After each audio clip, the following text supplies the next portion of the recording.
দিনের বেলা তো পাখির ডাক শুনতে পাচ্ছেনই, আর এই সামনের জায়গাটা বেলা 11:15টাতেও পুরো অন্ধকার।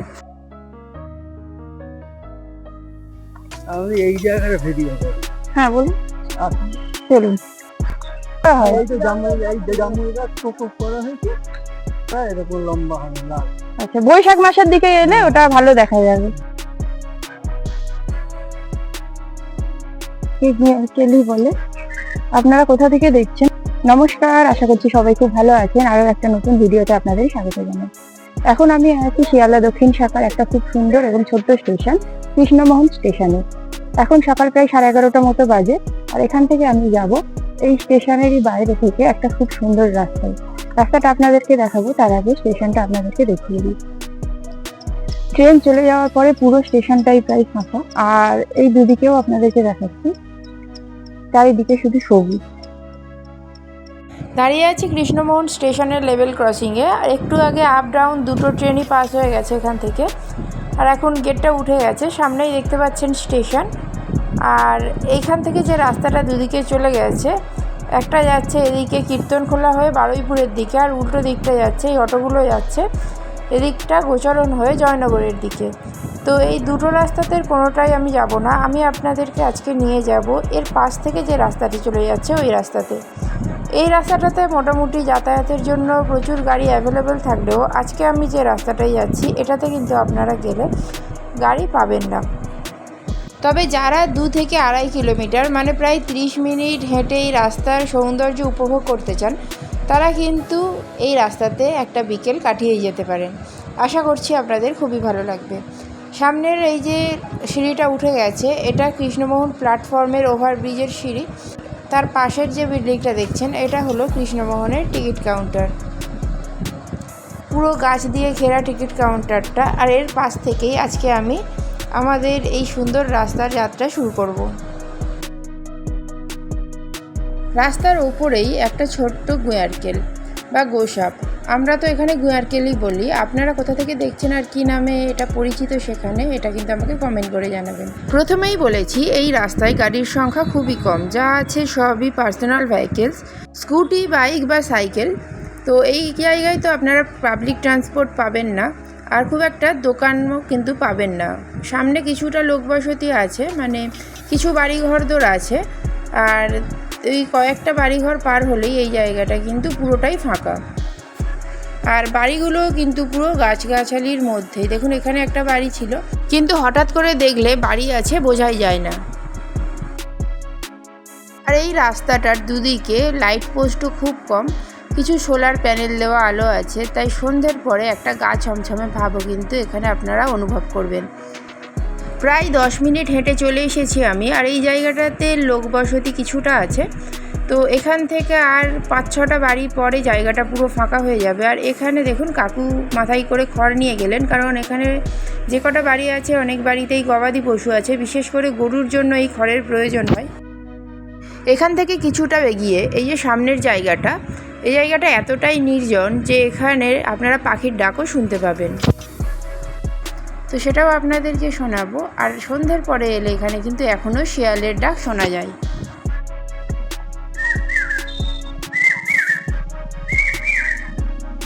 নির্জন রাস্তাতে পাখির ডাক শুনতে শুনতে বেশ অনেকটাই এগিয়ে এসেছি।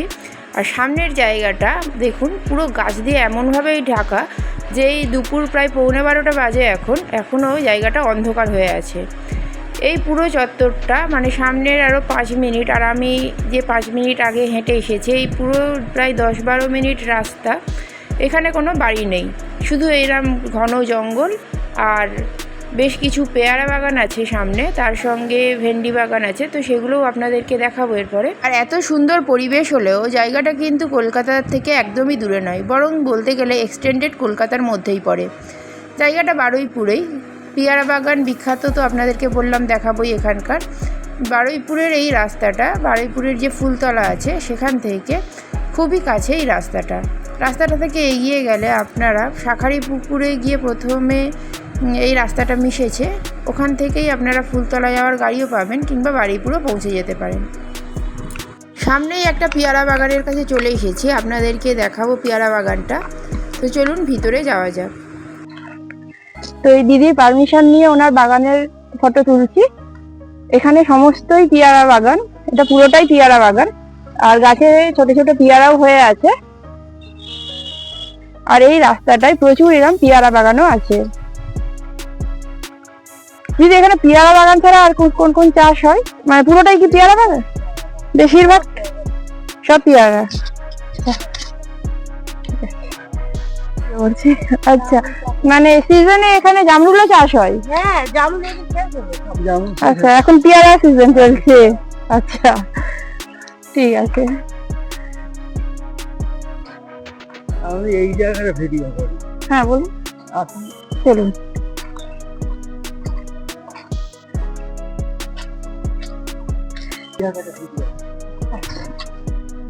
তো দাদা এখানে এই গাছের পেয়ারাগুলো দেখাচ্ছেন।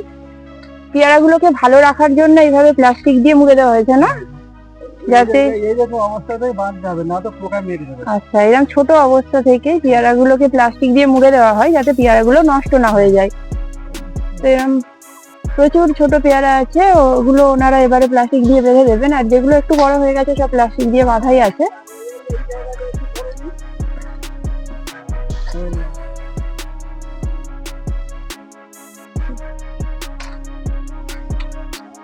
আর আমার জামুন ভাবছিল লাল হয়ে আছে। এই পেয়ারা বাগানের পাশেই আছে জামরুল গাছ। তো এই জামরুলের সিজন বৈশাখ মাসে শেষ হয়ে ধন্যবাদ। গেছে। তো দিদি বলছিলেন তো গত মাসেই প্রচুর জামরুল পাড়া হয়েছে। হ্যাঁ, তো জামরুলের সিজন বৈশাখ মাসে। বৈশাখ মাসে। আচ্ছা, তখন কি এই পেয়ারা গাছের ফাঁকে ফাঁকে এই জামরুল গাছ করা হয়? এই তো জামুন, এই যে জামুন গাছ কোকো করা হয়েছে।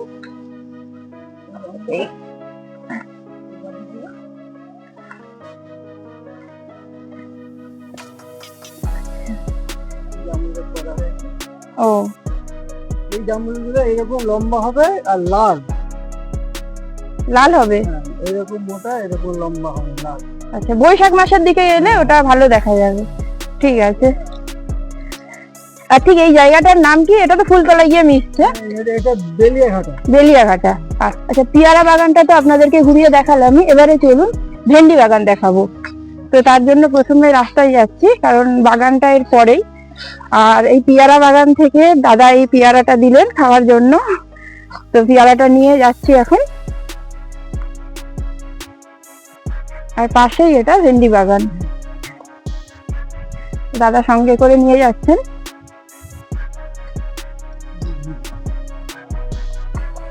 চলে এসেছি ভেন্ডি বাগানে। প্রচুর ঢেঁড়স হয়ে আছে বাগানটাতে। চলুন আপনাদের নিয়ে যাই।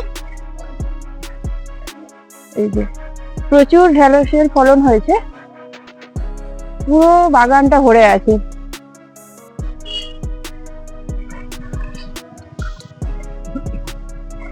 আপনাদেরকে দেখালাম বারুইপুরের বিখ্যাত পেয়ারার বাগান, আর তার পাশে একটা ভেন্ডি বাগানও। তো এই বাগানগুলো থেকে বেরিয়ে গেছি, আর এখান থেকে আবার লোকালয় সামনে শুরু হয়ে গেছে। আর 2-4 মিনিটের মধ্যেই আমি পৌঁছে যাব শাঁখারীপুকুরের মেন রাস্তায়। তো আর এই সামনে না বাঁদিকে যে রাস্তাটা বেঁকে গেছে, এই রাস্তাটা আবার কীর্তনখোলা হয়ে যে রাস্তাটা বারুইপুরের দিকে গেছে দেখিয়েছিলাম সেই দিকে চলে গেছে। আর আমি যাব এই সোজা রাস্তাটা দিয়ে। এসে পৌঁছে গেছি শাঁখারীপুকুর। আর শাঁখারীপুকুরে যে রাস্তাটা এসে এখানে মিশেছে গাজী বাবার একটা মন্দির। তো গাজী বাবার মন্দিরটা আপনাদেরকে আগে দর্শন করিয়ে দিই, তারপরে এই মন্দিরের ঠিক পিছনে ফুলতলার মাঠও আপনাদেরকে দেখাবো।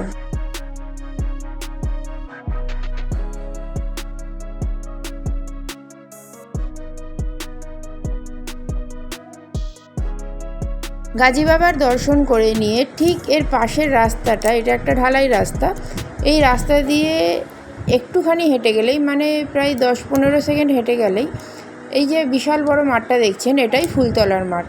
দুর্গাপুজোর সময় এখানে বিশাল বড় একটা প্যান্ডেলও হয় দুর্গা ঠাকুরের।